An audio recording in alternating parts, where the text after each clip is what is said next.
అనాలి మాకు ఎవరు చెప్పారు అమ్మమ్మ మాకు సీతమ్మ గారని ఆవిడే పరిచయం చేసుకుని ఫ్యాన్ ఫుల్ ఎట్టేవా ఇది మా మనవడికి కొన్నాను కానీ మా కృష్ణుడే వాడుకుంటున్నాడే ఇది అదిగో ఆ ఫ్యాన్ వేసినోడల్లా తిరుగుతుంది మా కృష్ణయ్య చక్రం మా కృష్ణుడే వాడుకుంటున్నాడు ఈ చక్రాన్ని అదిగో మాకు ఈ కృష్ణయ్య వాడుకుంటున్నాడు మా అబ్బాయి వాడుకుంటలేదు మానడు కృష్ణుడే వాడేసుకుంటున్నాడు కృష్ణయ్య నీ చక్రం ఎంత బాగుందో మాకు ఇలా రోగాభిపరాయణాలు ఎవరు చెప్పరు మాలో మేమే భక్తిగా ఉండడం అలవాటు అలాగే మా ఇంటికి వస్తారు వచ్చి చెప్తారు సీతమ్మ గారు మాకు బాగా నా ఇంటికి మరీ వచ్చి ఎక్కడో ఎవరో భజన ఎట్టుకుంటే ఆంజనేయ భజన ఏదో అక్కడికి వెళ్తే అక్కడ పరిచయం అయ్యి వచ్చారు మా ఇంటికి ఇంకా అప్పటి నుంచి వారానికి ఒకసారి వచ్చి సత్సంగం చెప్పి మేడ మీద ఉండగా ఆవిడ వస్తున్నారని మా అత్తయ్యని మా రెండు అత్తయ్యని ఇంకో పిన్ని ఉన్నారు ఆవిడని రమ్మని మేము వినివాళ్ళం మేము కలిసి అలా వెళ్ళేవాళ్ళం ఎక్కడికో అదే ఆంజనేయ గుడికి వెళ్ళేవాళ్ళండి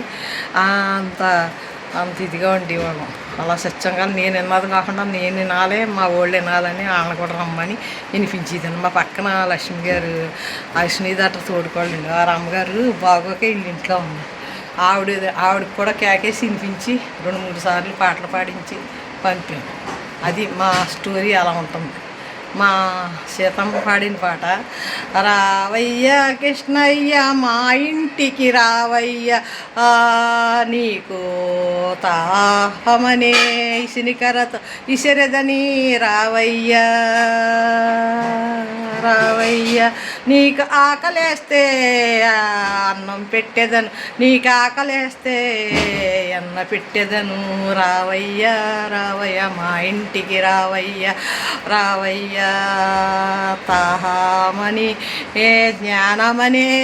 మంచమేసి నీకు సేవ చేసేదను రావయ్య ఇంకా బాగుంటుంది చాలా బాగుంటుంది భక్తి అనే తాడు నీకు కట్టేదను రావయ్య నా భక్తి అనే తాడు నీకు కట్టేసేదను రావయ్య మా ఇంటికి నా భక్తి అనే తాడుతో నిన్ను కట్టెవేయదను కృష్ణయ్య నిన్ను కట్టెవేయదను కృష్ణయ్య నా భక్తి అనే తాడుతో నిన్ను కట్టివేదను జ్ఞానం అనే తాపము మంచమే నిన్ను హాయిగా పాటలు పాడి నిద్రించెదను రావయ్య తాపమనే ఇసినికరతో నిన్ను విసిరెదను కృష్ణయ్య రావయ్య భక్తి అని తాడుతో నిన్ను కట్టెవేయదను రావయ్య భక్తి అనే తాడుతో నిన్ను కట్టెవేయదను రావయ్య భక్తి అని తాడుతో కట్టెదను ఓ కృష్ణయ్య భక్తి అనే తాడుతో కట్టెవేయదను